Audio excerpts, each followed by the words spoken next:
go ahead and open up your math notebooks to the table of contents and add factoring expression to your next pages. Those are the notes we're going to be doing today, talking about how to factor expressions. Remember that while you're doing this, you can pause the video at any time if I'm going too fast. But right now you should have factoring expressions written down in your table of contents. Once you do, you can open up to pages 27 and 28. 27 will be labeled over here, 28 will be over here. You may have different page numbers than I do, and that's okay. But today we're going to be talking about factoring expressions. We haven't really talked about factoring before, but there's a familiar word in there, the word factor. And factoring has to do with finding factors. And the first thing that we're going to write is that factoring is undoing the distributive property.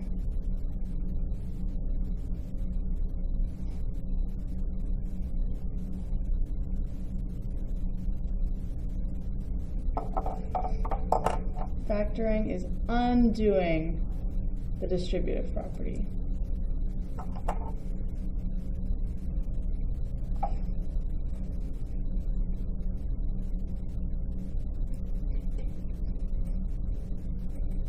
So we'll do a quick review of the distributive property, and then we'll talk about how to factor, which is undoing what we just did in the distributive property.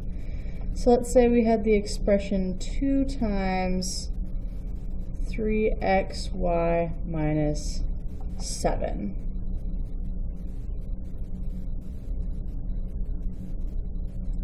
We know that if we're distributing, we share the number outside the parentheses with both things inside the parentheses. And we multiply 2 times 3xy, which would equal 6xy. Keep our sign the same, minus 2 times 7, which is 14. That right there, what we just did was distributing.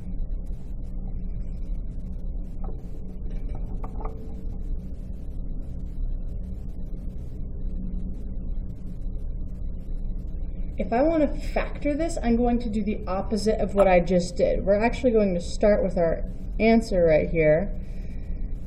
6xy minus 14. And we're going to take a look at these two numbers and see what can both of these numbers be divided by.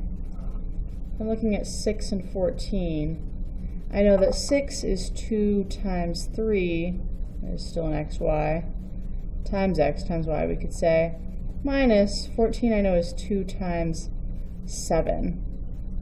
Both of these numbers have a factor of 2.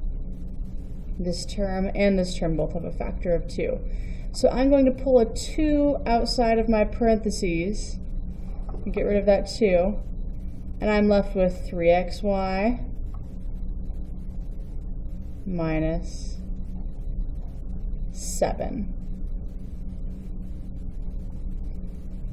This is what we call factoring.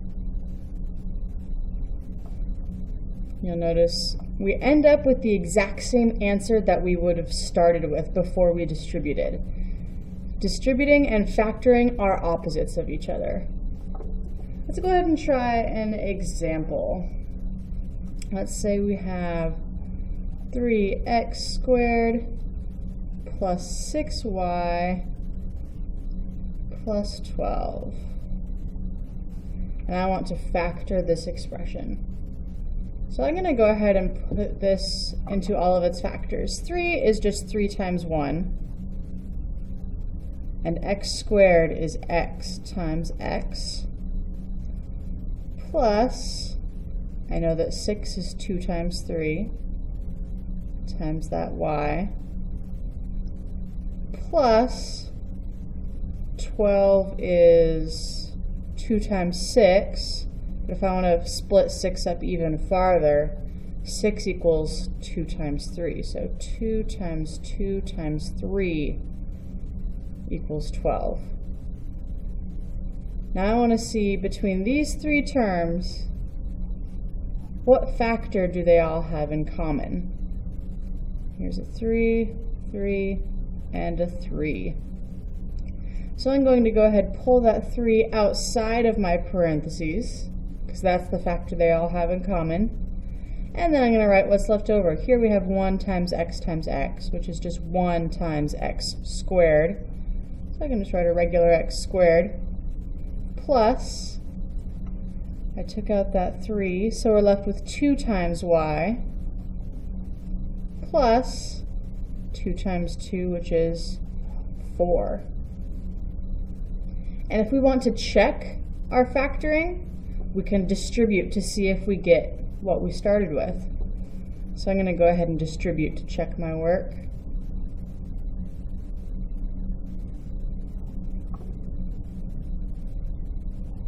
Pull that out and that. Share the 3 with everything inside of my parentheses.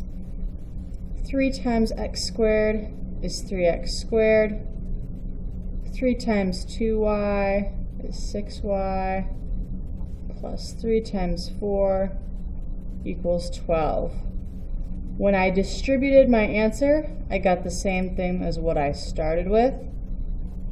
So I know that 3 times x squared plus 2y plus 4 is the factored version of this. And you'll notice I knew which number to pull outside of my parentheses because all 3 of these had a factor of 3. Or I could say this 3 and this 6 and this 12 were all divisible by 3. We'll get some more practice factoring expressions later, but for now we'll leave these two as examples.